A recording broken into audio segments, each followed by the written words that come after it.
Programming, ನಾನೇನು ನ್ಯೂರೋಲಿಂಗ್ವಿಸ್ಟಿಕ್ programming ಬಗ್ಗೆ ಹೇಳ್ತಿದ್ದೀನಿ, ಇದೇ ಪ್ರೋಗ್ರಾಮಿಂಗ್ಗಳು ನಮ್ಮ ತಲೆಯಲ್ಲಿ ಕೂತ್ಕೊಂಡು ನಾವು ಜೀವನದಲ್ಲಿ ಮುಂದುವರಿಯೋಕ್ಕಾಗ್ತಿಲ್ಲ.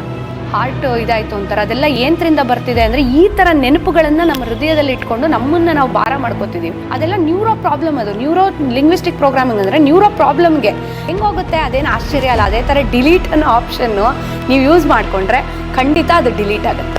ನಂದು ಒಂದು ಇನ್ಸಿಡೆಂಟ್ ಹೇಳ್ತೀನಿ, ಹೇಗಿರುತ್ತೆ ನಮ್ಮ ಬಾಡಿನ, ಹೇಗೆ ಅದು ಎಫೆಕ್ಟ್ ಮಾಡುತ್ತೆ ಅಂತ. ಫಿಸಿಕಲ್ ಬಾಡಿನ 7 ದೇಹಗಳನ್ನು ಫಸ್ಟ್ ದೇಹದಿಂದ ಬಂದು ಬಂದು ಬಂದು ಬಂದು ಬಂದು ನಿಮಗೆ ಇದು ಫಿಸಿಕಲ್ಗೆ ಅಟ್ಯಾಕ್ ಆಗಿಬಿಟ್ರೆ ಫಿಸಿಕಲಿಂದ ಕಟ್ ಮಾಡಿ ತೆಗಿಬೇಕು. ಅದನ್ನು NLP ಮೂಲಕನೇ ಕ್ಲಿಯರ್ ಮಾಡ್ಕೊಳ್ಬೇಕು. ಅವಾಗ ನೀವು ಆರೋಗ್ಯನೂ ಚೆನ್ನಾಗಿರುತ್ತೆ.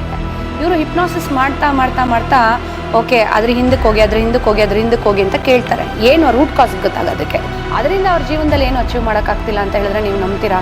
ನ್ಯೂರೋಗೆ ಬರೋಕ್ಕೆ ಮುಂಚೆನೇ ನೀವು ನ್ಯೂರೋಲಿಂಗ್ವಿಸ್ಟಿಕ್ ಮಾಡ್ಕೊಂಡು ಕ್ಲಿಯರ್ ಮಾಡ್ಕೊಳ್ಳಿ. ನಿಮಗೆ ಕಾಯಿಲೆ ಬರೋಕ್ಕೆ ಮುಂಚೆನೇ ನೀವು ವಾಸಿ ಮಾಡ್ಕೋಬೋದು ನ್ಯೂರೋಲಿಂಗ್ವಿಸ್ಟಿಕ್ ಪ್ರೋಗ್ರಾಮಿಂಗ್ ಮಾಡ್ಕೊಂಡು. ಅಂದರೆ